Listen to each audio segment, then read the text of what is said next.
Good morning students. ഇന്ന് നമ്മൾ discuss ചെയ്യാൻ പോകുന്നത് previous year question paper discussions ആണ്. അപ്പോൾ ഒരു എക്സാമിന് എങ്ങനെയാണ് നമ്മൾ ആൻസർ എഴുതണമെന്ന് നമ്മൾക്കിന്ന് ഡിസ്കസ് ചെയ്യാം.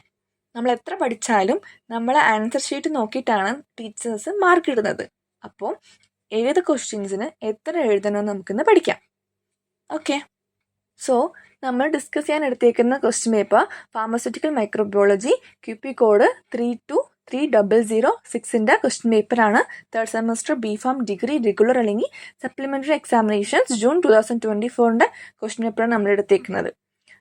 2017 സ്കീമാണ് ഇത്.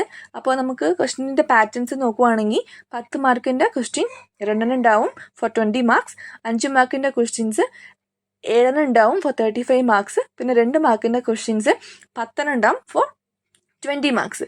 ടോട്ടൽ മാർക്ക് പറയുവാണെങ്കിൽ 75 ആണ്. ടോട്ടൽ ടൈം ഡ്യൂറേഷൻസ് നമുക്ക് 3 hours ഉണ്ടാവും. അപ്പോൾ ഓരോ ക്വസ്റ്റ്യനും അതിൻ്റെ അനുസരിച്ചിട്ടുള്ള ആൻസേഴ്സ് നമുക്കിന്ന് എഴുതാം. നമ്മൾ ഡിസ്കസ് ചെയ്യാൻ പോകുന്നത് 10 മാർക്കിൻ്റെ ക്വസ്റ്റ്യൻസ് എങ്ങനെ എഴുതാം. 10 മാർക്കിൻ്റെ ക്വസ്റ്റ്യൻസ് പൊതുവെ 2 എണ്ണമാണ് ഉണ്ടാവുന്നത്. 70 മാർക്കിന് മേജർലി 75 മാർക്സിൻ്റെ 20 മാർക്സ് 2 ക്വസ്റ്റ്യൻസ് ആണ് ബേസ് ചെയ്തേക്കുന്നത്. പ്രോപ്പർലി നമുക്ക് ഇപ്പോൾ 10 മാർക്കിൻ്റെ ക്വസ്റ്റ്യൻ ആണെങ്കിൽ ഫസ്റ്റ് കിടക്കുന്നത്. സോ അപ്പോൾ അത് നമ്മൾ എങ്ങനെ എഴുതാം? ഇപ്പോൾ 10 മാർക്കിന് എന്ന് പറയുവാണെങ്കിൽ പ്രോപ്പറായിട്ടുള്ള ഹെഡിങ്സിൻ്റെ ആണ്. ഇപ്പോൾ കുറേ പേജസ് എഴുതേണ്ടി വരും 10 മാർക്കിന്. സോ പ്രോപ്പറായിട്ടുള്ള ഹെഡിങ്സ്, ഇപ്പോൾ ഓരോ ഹെഡിങ്സും എഴുതുക, അതിനെ അണ്ടർലൈൻ ചെയ്യുക. പ്രോപ്പറായിട്ടുള്ള ഹെഡിങ്സ് എഴുതുക. ഹെഡിങ്സ് എഴുതിയാൽ മാത്രം പോരാ, അതിനെ അണ്ടർലൈനും ചെയ്യണം.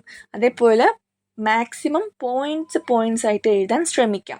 നമ്മളിങ്ങനെ പാരായിട്ട് എഴുതുമ്പോഴേ ഇപ്പോൾ ടീച്ചേഴ്സിന് പെട്ടെന്ന് ഇങ്ങനെ കറക്റ്റ് ചെയ്ത് പോകുമ്പോൾ അവർ വായിക്കണമെന്നില്ല. ഇപ്പോൾ ടീച്ചേഴ്സ് ആണെങ്കിൽ പൊതുവെ 100 ആൻസർ ഷീറ്റ് നോക്കിക്കൊണ്ടിരുന്ന സമയത്ത് ഇപ്പോൾ ഓരോ ഇതും അങ്ങനെ എടുത്തൊന്നും വായിക്കത്തില്ല.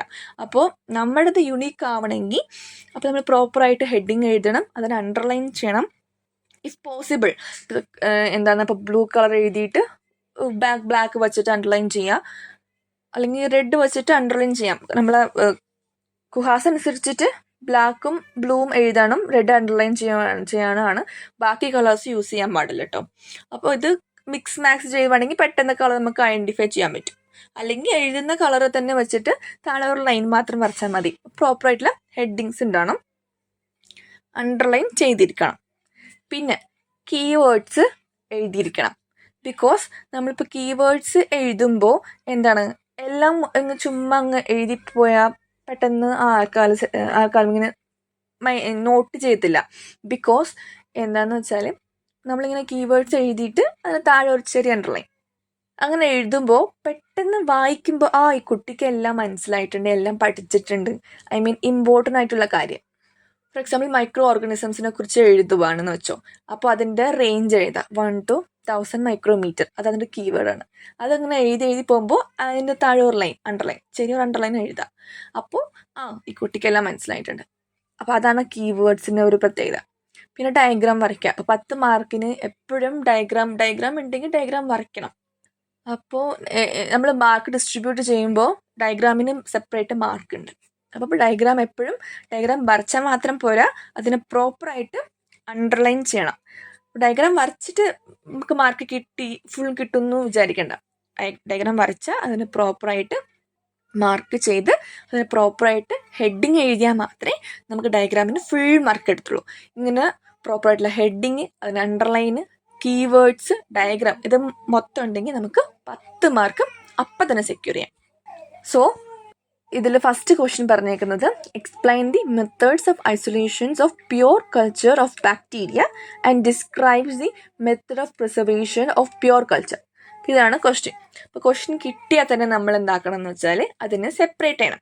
എന്താണ് അവർ ചോദിച്ചിരിക്കുന്നത്, എന്തിനെക്കുറിച്ചാണ് ചോദിച്ചിരിക്കുന്നത്? അപ്പോൾ ഫസ്റ്റ് ഇവർ ചോദിച്ചിരിക്കുന്നത് explain the method of isolation of pure culture of bacteria, ഇത് A പാർട്ടാണ്. പിന്നീട് ആൻഡ് അതിനുശേഷം describe the method of preservations of pure culture. അപ്പോൾ ഈ ഫസ്റ്റ് ക്വസ്റ്റ്യന് തന്നെ 2 ക്വസ്റ്റ്യനാണ് അടങ്ങിയിരിക്കുന്നത്. സോ ഫസ്റ്റ് ക്വസ്റ്റ്യനിൽ A പാർട്ട് എന്ന് പറയുന്നത് method of isolation of pure culture of ബാക്ടീരിയയും, പിന്നെ B പാർട്ട് എന്ന് പറയുന്നത് അതിൻ്റെ പ്രിസർവേഷൻസ് ഓഫ് പ്യുവർ കൾച്ചറാണ്. അപ്പം മാർക്ക് ഡിസ്ട്രിബ്യൂഷൻസ് ചെയ്തേക്കുന്നത് എങ്ങനെയെന്ന് വെച്ചാൽ ഇതിന് 5 മാർക്കും ഇതിന് 5 മാർക്കും. അപ്പോൾ അങ്ങനെയാണ് വരുന്നത്. ചില ക്വസ്റ്റ്യൻസ് ഡയറക്റ്റ്ലി അങ്ങനെ ചോദിക്കും, ഒരു ക്വസ്റ്റ്യൻസ് മാത്രമേ ഉണ്ടാവുള്ളൂ, അപ്പോൾ അതിനെക്കുറിച്ചിട്ട് കുറേ എഴുതാം. പക്ഷെ ഇതിനകത്ത് 2 സബ് പാർട്ടാണുള്ളത്. ഓക്കെ, അപ്പോൾ അത് മനസ്സിലാക്കണം ആദ്യം. അത് മനസ്സിലാക്കിയിട്ട് വയ്ക്കാം. ഇഫ് പോസിബിൾ നിങ്ങൾ അണ്ടർലൈൻ ചെയ്ത് വെക്കുന്നത് കുറച്ചുകൂടി നല്ലതായിരിക്കും. അല്ലെങ്കിൽ പെട്ടെന്ന് സമയം കിട്ടാതെ നമ്മൾ 10 മാർക്കിന് എഴുതാണ്ട് 2 മാർക്കിന് 5 മാർക്കിനൊക്കെ എഴുതിയിട്ട് 10 മാർക്കിന് എഴുതിയെന്ന് വെച്ചോ. അപ്പോൾ അങ്ങനെ പെട്ടെന്ന് ആ സമയത്ത് നമുക്ക് എന്താ എഴുതണമെന്ന് തിരക്കിട്ടിരിക്കുമ്പോൾ നമുക്കത് കിട്ടത്തില്ല. സോ അണ്ടർലൈൻ ചെയ്ത് പോകുമ്പോൾ എന്താണ് ചോദിച്ചേക്കുന്നത് അതിലൂടെ അണ്ടർലൈൻ ചെയ്ത് പോകുമ്പോൾ പെട്ടെന്ന് നമുക്ക് ക്യാപ്ചർ ചെയ്യാനും എഴുതാനും ഫുൾ മാർക്ക് സ്കോർ ചെയ്യാനും പറ്റും. സോ ഈ ക്വസ്റ്റ്യൻസ് നമ്മൾ എങ്ങനെ ആൻസർ ചെയ്യും? അപ്പോൾ എ പാർട്ട് ബി പാർട്ട് നമുക്ക് മനസ്സിലാക്കി. ഇത് എ പാർട്ട്, ഇത് ബി പാർട്ട്. അപ്പോൾ എയും ബിയും മനസ്സിലാക്കി. ഓക്കെ, അപ്പോൾ എ പാർട്ടിനുള്ള ക്വസ്റ്റ്യൻസ് എഴുതാം. Method of isolation of pure culture of bacteria. അപ്പോൾ അതാണ് ക്വസ്റ്റ്യൻ നമ്മൾ എഴുതാം. ഇവിടെ ക്വസ്റ്റ്യൻ പേപ്പറിൽ നിങ്ങൾ എ അങ്ങനെ നമുക്ക് പെട്ടെന്ന് ഡിസ്ക്രൈബ് ചെയ്യാൻ വേണ്ടിയിട്ട് ഇങ്ങനെ എഴുതുക. Isolation of pure culture of bacteria. A എന്ന് എഴുതണ്ട, ഇങ്ങനെ എഴുതിയാൽ മതി. Isolation of pure culture of bacteria എന്ന് എഴുതാം. അപ്പോൾ അത് എന്താ പ്രോസസ്സ് എന്ന് പറഞ്ഞിട്ടുള്ള ചെറിയ ഡെഫിനേഷൻ. ഡയറക്റ്റ്ലി അങ്ങ് മെത്തേഡിലേക്ക് പോവാണ്ട് നമ്മൾ അത് എന്താണ് ഒരു ഓർഡറിൽ ഇങ്ങനെ വരിക. ഫസ്റ്റ് ഐസൊലേഷൻ, അതിൻ്റെ ഡെഫിനേഷൻസ് എഴുതുക, പിന്നെ അതിൻ്റെ പ്രിൻസിപ്പിൾ, റിക്വയർമെൻറ്റ്സ്, പിന്നെ അതിൻ്റെ മെത്തേഡിലേക്ക് പോവാം. ഡയറക്റ്റ്ലി നമ്മൾ മെത്തേഡിൽ അങ്ങനെ എഴുതുമ്പോൾ നമുക്ക് എഴുതാനും കുറച്ചേ ഉണ്ടാവുള്ളൂ, പിന്നെ മാർക്ക് ഫുൾ സ്കോർ ചെയ്യാനും കുറച്ചുകൂടെ ആയിരിക്കും. ഡയറക്റ്റ്ലി മെത്തേഡ് എഴുതുവാണെങ്കിൽ 3-3.5 കിട്ടും. പക്ഷെ ഇങ്ങനെ എഴുതുമ്പോൾ 5-ന് 5 കിട്ടും. ഓക്കെ, അപ്പോൾ എന്താണ് അതിൻ്റെ ഡെഫിനേഷൻ എഴുതുക. അപ്പോൾ isolation of pure culture is a process of separating a single piece of microorganisms. അതാണ് ഇതിൻ്റെ കീവേഡാണ്. Separating the single piece of microorganisms from the mixed populations and growing it independently under the aseptic conditions to obtain the genetically uniform cells. എന്ന് പറയുകയാണെങ്കിൽ mixed ആയിട്ടുള്ള culture media populations നിന്ന് ഒരു single സ്പീസിനെ separate ചെയ്യുന്ന ഒരു പ്രോസസ്സാണ് isolation of pure culture. ആ pure culture എന്ന് പറയുകയാണെങ്കിൽ യൂണിഫോം സെൽസ് ജനറ്റിക്കലി ഗ്രോ ചെയ്യാൻ വേണ്ടിയിട്ടാണ്. അപ്പോൾ മിക്സറിൽ നിന്നും ഒരു സംഭവം സെപ്പറേറ്റ് ചെയ്യും. അതിനെക്കുറിച്ചൊരു ഡെഫിനേഷൻ എഴുതാം, പിന്നെ അതിൻ്റെ പ്രിൻസിപ്പിൾ എഴുതാം. പ്രിൻസിപ്പിൾ എന്ന് പറയുവാണെങ്കിൽ മെയിൻലി അത് ബേസ്ഡ് ഓൺ മെക്കാനിക്കൽ അല്ലെങ്കിൽ seal dilution of microbial populations വെച്ചിട്ടാണ്. അതിനെ പ്രോപ്പറായിട്ടുള്ള സീൽ ഡൈലൂഷൻസ് ഇങ്ങനെ കുറച്ചായിട്ട് ചെയ്യുമ്പോൾ നമുക്ക് പ്രോപ്പറായിട്ടുള്ള സിംഗിൾ സ്പീഷീസിനെ സെപ്പറേറ്റ് ചെയ്യാൻ പറ്റും. അതിനെക്കുറിച്ചിട്ട് എഴുതാം. പിന്നെ അതിനുശേഷം ആ സിംഗിൾ ഐസൊലേറ്റഡ് കോളനിനെയാണ് നമ്മൾ പ്യുവർ കൾച്ചർ എന്ന് പറയുന്നത്. ആ സിംഗിൾ ഐസൊലേറ്റഡ് ഒരു കോളനിനെ നമ്മൾ സെലക്ട് ചെയ്യത്തില്ലേ, ഒരു ജനറ്റിക്കലി യൂണിഫോം സെൽസ് ആയിട്ടുള്ള ഒരു സിംഗിൾ ഐസൊലേറ്റഡ് കോളനിയെ നമ്മൾ പ്യുവർ കൾച്ചർ എന്ന് പറയും. അതെയാണ് നമ്മൾ പ്യുവർ കൾച്ചർ എന്ന് പറയാം. അതിനുശേഷം ഈ ഐസൊലേഷൻ ചെയ്യാൻ കുറച്ച് ആവശ്യം ഉണ്ടാവുള്ളൂ. സോ റിക്വയർമെൻറ്റ്സിനെ കുറിച്ച് എഴുതാം. സോ എന്താണ് എഴുതാം? സ്റ്റെറിൽ കൾച്ചർ മീഡിയ നമുക്ക് വേണം, ഇനോക്കുലേഷൻ ലോബ് വേണം, സ്പ്രെഡർ വേണം, പെറ്റ് പ്ലേറ്റ് വേണം, ലാമിനാർ എയർ ഫ്ലോ വേണം, അസെപ്റ്റിക് കണ്ടീഷൻസ് ആയിരിക്കണം. അതേപോലെ incubators usually 35 to 37 degree Celsius for bacteria, അതും കൂടെ എഴുതാം. എഴുതി കഴിഞ്ഞാൽ നമുക്ക് ഡയറക്റ്റ്ലി എന്ത് ചെയ്യാം? മെത്തേഡ്സിലേക്ക് കിടക്കാം. ഡയറക്റ്റ്ലി മെത്തേഡ്സ് കിടക്കുന്നേക്കാൾ ഒരു ഇങ്ങനെ ഫ്ലോയിൽ ഇങ്ങനെ പോകുമ്പോൾ അതല്ല നല്ലത്. അങ്ങനെ എഴുതാം. പിന്നെ അതിനുശേഷം മെയിൻ പോയിന്റ്സ് ആയിട്ടുള്ള ഒരു ക്വസ്റ്റ്യൻ ചോദിച്ചിട്ടുള്ള മെയിൻ പോയിന്റ്സ് മെത്തഡ് ഓഫ് ഐസൊലേഷൻസ് ആണ്. അപ്പോൾ നമ്മളിങ്ങനെ പാരായിട്ട് എഴുതുന്നേക്കാൾ കുറച്ചുകൂടെ നല്ലത് നമ്മളിങ്ങനെ പോയിന്റ്സ് ആയിട്ട് എഴുതുന്നത്. അപ്പോൾ പെട്ടെന്ന് നമുക്ക് ടൈം സേവ് ചെയ്യാൻ പറ്റും, ആൻഡ് ഓൾസോ ടീച്ചേഴ്സിൻ്റെ അറ്റൻഷൻ ഗ്രാബ് ചെയ്യാൻ പറ്റും, ആൻഡ് മാർക്ക് സ്കോർ ചെയ്യാനും നമുക്ക് പറ്റും. ഇത് മൊത്തം പാരായിട്ട് എഴുതുമ്പോഴേ സമയം തികയത്തില്ല, പിന്നെ എല്ലാവരും എല്ലാം വായിക്കത്തില്ല, ആൻഡ് മാർക്കും ഇപ്പോൾ ടീച്ചേഴ്സൊക്കെ ഭയങ്കര ടെൻഷൻസൊക്കെ ആണെങ്കിൽ ഈ കൊച്ചൊന്നും എഴുതിയില്ല എന്ന് പറഞ്ഞിട്ട് മാർക്ക് കുറയ്ക്കും. സോ ഹെഡിങ് പോയിന്റ്സ് ആക്കി എഴുതാം. അപ്പം ഇപ്പോൾ അതിൻ്റെ ഹെഡിങ് എഴുതാം, മെത്തഡ് ഓഫ് ഐസൊലേഷൻ എന്ന് പറഞ്ഞിട്ട് എഴുതിയിട്ട് അണ്ടർലൈൻ ചെയ്യാം.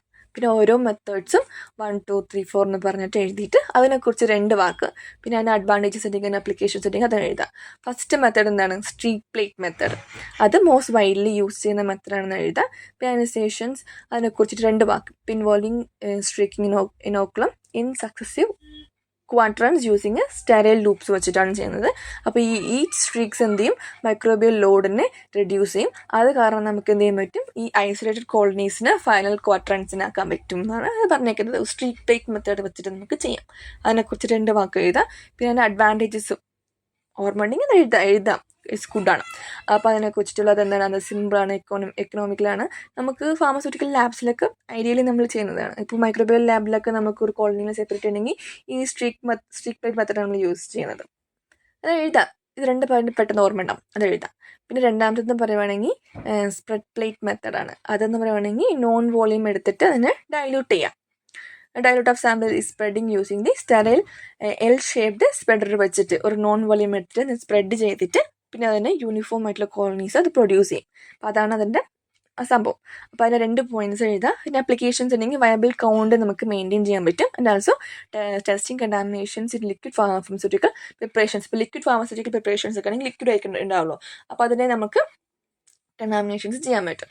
സോ മീൻസ് ഇപ്പോൾ ഒരു ലിക്വിഡ് ആയിട്ടുള്ള ഫാർമസ്യൂട്ടിക്കൽ പ്രിപ്പറേഷൻസ് എന്തൊക്കെയുണ്ട്, സൊല്യൂഷൻസ് ഉണ്ട്, സിറപ്സ് ഉണ്ട്, എമൽഷൻസ് ഉണ്ട്, സസ്പെൻഷൻസ് ഉണ്ട്, അങ്ങനെയൊക്കെ ഉണ്ട്. അപ്പോൾ അതിനെ ഒരു ഡ്രോപ്പ് എടുത്തിട്ട് അല്ലെങ്കിൽ അതിൻ്റെ നോൺ വോളിയം എടുത്തിട്ട് അതിനെ സ്പ്രെഡ് ചെയ്തിട്ട് അതിന് കൾച്ചർ നോക്കാം. അപ്പോൾ അതിനെ കണ്ടാമിനേഷൻസ് ഉണ്ടോ ഇല്ലയോ നമുക്ക് മനസ്സിലാക്കാൻ പറ്റും. അങ്ങനെ ചെയ്യാം.